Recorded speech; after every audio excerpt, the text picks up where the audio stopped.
പ്രിയ വിദ്യാർത്ഥികളെ, എച്ച്.എം. College IT. ഡിപ്പാർട്ട്മെന്റിലേക്ക് എല്ലാവർക്കും സ്വാഗതം. ഇന്ന് നമ്മൾ ഡാറ്റ സ്ട്രക്ചേഴ്സ് ആൻഡ് അൽഗോരിതംസ് എന്ന വിഷയത്തിലെ സ്പാർസ് മാട്രിക്സ് എന്ന ഭാഗമാണ് പഠിക്കാൻ പോകുന്നത്. ഇതിന്റെ സിദ്ധാന്തങ്ങൾ, പ്രായോഗിക തലത്തിലുള്ള ഉപയോഗങ്ങൾ, സി പ്രോഗ്രാമിംഗിലെ സി ഇംപ്ലിമെന്റേഷൻ, ഇതിന്റെ ഘടന എന്നിവ നമുക്ക് വിശദമായി നോക്കാം. എന്താണ് ഒരു മെട്രിക്സ് സ്ട്രക്ചർ? സ്പാർസ് മെട്രിക്സ് എന്താണെന്ന് പഠിക്കുന്നതിന് മുൻപ് എന്താണ് സാധാരണ മെട്രിക്സ് എന്ന് ആദ്യം മനസ്സിലാക്കാം. വരികളും റോസ് നിരകളും കോളംസ് അടങ്ങുന്ന നമ്പറുകളെ ഒരു ദീർഘചതുരാകൃതിയിൽ ക്രമീകരിക്കുന്നതിനെയാണ് മെട്രിക്സ് എന്ന് വിളിക്കുന്നത്. ഉദാഹരണത്തിന് 3 റോകളും 3 കോളങ്ങളുമുള്ള ഒരു സ്റ്റാൻഡേർഡ് മെട്രിക്സിൽ ആകെ 9 എലമെന്റുകൾ ഉണ്ടാകും. ഇതിൽ 10, 20, 30 തുടങ്ങി 90 വരെയുള്ള വാല്യൂസ് യഥാക്രമം അവയുടെ സ്ഥാനങ്ങളിൽ കാണാൻ കഴിയും. സ്പാർസ് മെട്രിക്സ് ഒരു ആമുഖം, ഇൻട്രോ ടു സ്പാർസ് മെട്രിസസ്. ഇനി എന്താണ് സ്പാർസ് മെട്രിക്സ് എന്ന് നോക്കാം.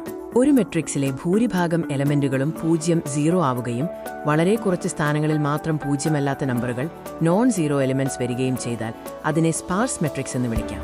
സാധാരണ രീതിയിൽ ഇത്രയും അധികം പൂജ്യങ്ങൾ സ്റ്റോർ ചെയ്യുന്നത് വലിയ തോതിൽ മെമ്മറി നഷ്ടപ്പെടുത്തും. അതുകൊണ്ട് തന്നെ പൂജ്യമല്ലാത്ത നമ്പറുകൾ മാത്രം സ്റ്റോർ ചെയ്യാനായി നമ്മൾ പ്രത്യേക രീതികൾ ഉപയോഗിക്കുന്നു. എന്തുകൊണ്ടാണ് ഇതിനെ സ്പാർസ് എന്ന് വിളിക്കുന്നത്? What is A sparse matrix? Sparse എന്ന ഇംഗ്ലീഷ് വാക്കിന്റെ അർത്ഥം തന്നെ വളരെ കുറഞ്ഞത് അല്ലെങ്കിൽ ചിതറിക്കിടക്കുന്നത് എന്നാണ്. ഇത്തരം മെട്രിക്സുകളിൽ പൂജ്യമല്ലാത്ത വാല്യൂസ് വളരെ കുറവായിരിക്കും. മാത്രമല്ല, അവ മെട്രിക്സിൽ പലയിടത്തായി ചിതറിക്കിടക്കുകയുമാകും ചെയ്യുന്നത്. ചുരുക്കത്തിൽ പറഞ്ഞ്, ഒരുപാട് പൂജ്യങ്ങളും കുറച്ചു മാത്രം യഥാർത്ഥ വാല്യൂസും ചേർന്നതാണ് ഒരു sparse matrix. Dense versus sparse matrix. Matrix representations. മെട്രിക്സുകളെ പ്രധാനമായും ഡെൻസ് എന്നും സ്പാർസ് എന്നും നമുക്ക് തരംതിരിക്കാം. ഡെൻസ് മെട്രിക്സിൽ ഒരുപാട് നമ്പറുകളുണ്ടാകും. പൂജ്യങ്ങൾ വളരെ കുറവുമായിരിക്കും. ഇത് സ്റ്റോർ ചെയ്യാൻ സാധാരണ 2D അറേ തന്നെ മതിയാകും. എന്നാൽ സ്പാർസ് മെട്രിക്സിൽ മിക്കവാറും എല്ലാ സ്ഥാനങ്ങളിലും പൂജ്യമായിരിക്കും. അതുകൊണ്ട് തന്നെ സാധാരണ 2D അറേയ്ക്ക് പകരം സ്പാർസ് മെട്രിക്സിനായി പ്രത്യേക രീതികൾ ഉപയോഗിക്കുന്നത് വഴി നമുക്ക് ഒരുപാട് മെമ്മറി ലാഭിക്കാൻ സാധിക്കും. യഥാർത്ഥ ഉദാഹരണം കോഴ്സ് രജിസ്ട്രേഷൻ മാട്രിക്സ്.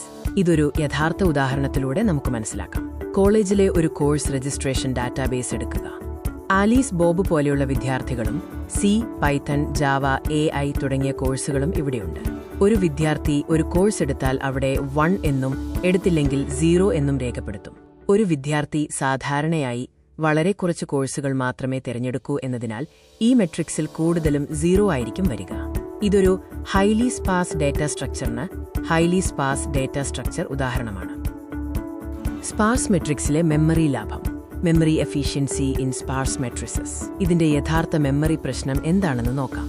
1000 റോകളും 1000 കോളങ്ങളുമുള്ള ഒരു വലിയ മെട്രിക്സ് എടുക്കുക. അതിൽ 10 ലക്ഷം എലമെന്റുകൾ ഉണ്ടാകും. ഇതിൽ വെറും 10,000 നമ്പറുകൾ മാത്രമാണ് പൂജ്യമല്ലാത്തതെങ്കിൽ ബാക്കി വരുന്ന 90,000 പൂജ്യങ്ങൾ സ്റ്റോർ ചെയ്യുന്നത് സിസ്റ്റം മെമ്മറി വെറുതെ വേസ്റ്റാക്കാൻ മാത്രമേ ഉപകരിക്കൂ. ഇതിനുള്ള ഏറ്റവും മികച്ച പരിഹാരം പൂജ്യമല്ലാത്ത ആ എലമെന്റുകൾ മാത്രം സ്റ്റോർ ചെയ്യുക എന്നതാണ്. പ്രധാനമായും 2 രൂപത്തിലാണ് സ്പാർസ് മെട്രിക്സ് കമ്പ്യൂട്ടർ മെമ്മറിയിൽ റെപ്രസെന്റ് ചെയ്യുക. 1 dot triplet representation, 2 dot linked representation, triplet representation ഒരു 2D അറേ ഉപയോഗിക്കുന്നു. ഇതിൽ പൂജ്യങ്ങളെ മുഴുവനായി ഒഴിവാക്കി പൂജ്യമല്ലാത്ത നമ്പറുകളുടെ row index column index column, അതിന്റെ വാല്യൂ എന്നിവ മാത്രം സ്റ്റോർ ചെയ്യുന്ന രീതിയാണിത്.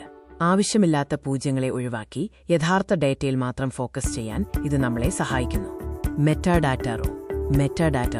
ട്രിപ്ലറ്റ് റെപ്രസെന്റേഷനിൽ ആദ്യത്തെ വരി എപ്പോഴും റിസർവ് ചെയ്തിരിക്കുന്നത് മെറ്റാഡാറ്റ സ്റ്റോർ ചെയ്യാനാണ്.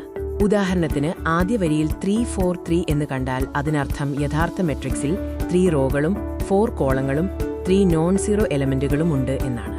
അതിനുശേഷമുള്ള വരികളിലാണ് യഥാർത്ഥ നമ്പറുകളുടെ റോ, കോളം, വാല്യൂ എന്നിവ രേഖപ്പെടുത്തുക. Algorithm, normal to sparse matrix algorithm. ഒരു സാധാരണ മെട്രിക്സിനെ എങ്ങനെ സ്പാർസ് മെട്രിക്സ് ആക്കി മാറ്റാം എന്നതിന്റെ അൽഗോരിതം നോക്കാം. ആദ്യം മെട്രിക്സിലെ ഓരോ എലമെന്റും I, J എന്നീ വേരിയബിളുകൾ ഉപയോഗിച്ച് സ്കാൻ ചെയ്യുന്നു. രണ്ടാമതായി ആ എലമെന്റ് പൂജ്യമാണോ അല്ലയോ എന്ന് A=0' എന്ന കണ്ടീഷൻ വഴി പരിശോധിക്കുന്നു. പൂജ്യമല്ലെങ്കിൽ അതിന്റെ റോ, കോളം, വാല്യൂ എന്നിവ പുതിയ അറേയിലേക്ക് സേവ് ചെയ്യും. വാല്യൂ പൂജ്യമാണെങ്കിൽ അതിനെ പൂർണ്ണമായും ഒഴിവാക്കി മെമ്മറി ലാഭിക്കും. C programming code, sparse matrix conversion code. Matrix scan ചെയ്യുന്നതിന്റെ സി പ്രോഗ്രാം. സി പ്രോഗ്രാമാണിത്. നെസ്റ്റഡ് ലൂപ്പുകൾ. നെസ്റ്റഡ് ലൂപ്സ് ഉപയോഗിച്ച് മെട്രിക്സിലെ പൂജ്യമല്ലാത്ത നമ്പറുകൾ മാത്രം കണ്ടുപിടിച്ച് സ്റ്റോർ ചെയ്യുന്നതിന്റെ കോഡിംഗ് ആണ് ഇവിടെ കൊടുത്തിരിക്കുന്നത്. അറ്റൻഡൻസ് ട്രാക്കിംഗിലെ ഉപയോഗം. ഓപ്റ്റിമൈസിംഗ് അറ്റൻഡൻസ് ട്രാക്കിംഗ്. ഇതൊരു അറ്റൻഡൻസ് ട്രാക്കിംഗ് സിസ്റ്റവുമായി നമുക്ക് താരതമ്യം ചെയ്യാം. 5 കുട്ടികളുടെ 5 ദിവസത്തെ അറ്റൻഡൻസ് നോക്കുമ്പോൾ കൂടുതലും ആബ്സെന്റ് 0 ആണെങ്കിൽ അത് സ്റ്റോർ ചെയ്യാൻ മുഴുവൻ അറേയും ആവശ്യമില്ല. ട്രിപ്ലറ്റ് ഫോം ഉപയോഗിച്ചാൽ അവിടെ നോൺ സീറോ വാല്യൂസ് മാത്രം റെക്കോർഡ് ചെയ്യാം. ഇത് വലിയ സ്കെയിലിൽ എടുത്താൽ, അതായത് 1000 കുട്ടികളുടെ 180 ദിവസത്തെ ഡാറ്റ എടുക്കുമ്പോൾ സാധാരണ രീതിയേക്കാൾ ഏകദേശം 85% മെമ്മറി ലാഭിക്കാൻ ഈ രീതി സഹായിക്കും. Linked representation. Linked representation memory ലാഭിക്കാനുള്ള മറ്റൊരു അഡ്വാൻസ്ഡ് വഴിയാണ് ലിങ്ക്ഡ് റെപ്രസെന്റേഷൻ. ലിങ്ക്ഡ് റെപ്രസെന്റേഷൻ മുൻകൂട്ടി മെമ്മറി മാറ്റിവെക്കുന്നതിന് പകരം നോൺ സീറോ എലമെന്റുകൾ വരുമ്പോൾ മാത്രം ഇൻഡിപെൻഡന്റ് നോഡുകളായി ഇൻഡിപെൻഡന്റ് ലിസ്റ്റ് നോഡ്സ് മെമ്മറി നൽകുന്ന രീതിയാണിത്. ഓരോ നോഡിലും അതിന്റെ റോ, കോളം, വാല്യൂ, പിന്നെ അടുത്ത നോഡിലേക്കുള്ള പോയിന്റർ എന്നിവയുണ്ടായിരിക്കും. ഏറ്റവും അവസാനത്തെ നോഡ് നേരിട്ട് നൾ പോയിന്ററിലേക്കായിരിക്കും ബന്ധിപ്പിച്ചിട്ടുണ്ടാവുക. യഥാർത്ഥ ഉപയോഗങ്ങൾ. Sparse representations applications. റിയൽ വേൾഡിൽ സ്പാർസ് മെട്രിക്സ് എവിടെയൊക്കെയാണ് ഉപയോഗിക്കുന്നത് എന്ന് നോക്കാം. ഭൂരിഭാഗം ഡേറ്റയും പൂജ്യമായ ലാർജ് സ്കെയിൽ ഡേറ്റാ സ്ട്രക്ചറുകളിൽ ഇത് അത്യാവശ്യമാണ്. സോഷ്യൽ ഗ്രാഫുകൾ, റോഡ് നെറ്റ്വർക്കുകൾ, റെക്കമെൻഡേഷൻ സിസ്റ്റങ്ങൾ, സെർച്ച് എഞ്ചിനുകൾ, കൂടാതെ മെഷീൻ ലേണിംഗ്, ആർട്ടിഫിഷ്യൽ ഇന്റലിജൻസ് തുടങ്ങിയ ആധുനിക കമ്പ്യൂട്ടിംഗ് മേഖലകളിലൊക്കെ ഡേറ്റ പ്രോസസ് ചെയ്യാൻ സ്പാർസ് റെപ്രസെന്റേഷൻ വ്യാപകമായി ഉപയോഗിക്കുന്നു. ഗുണങ്ങളും പരിമിതികളും.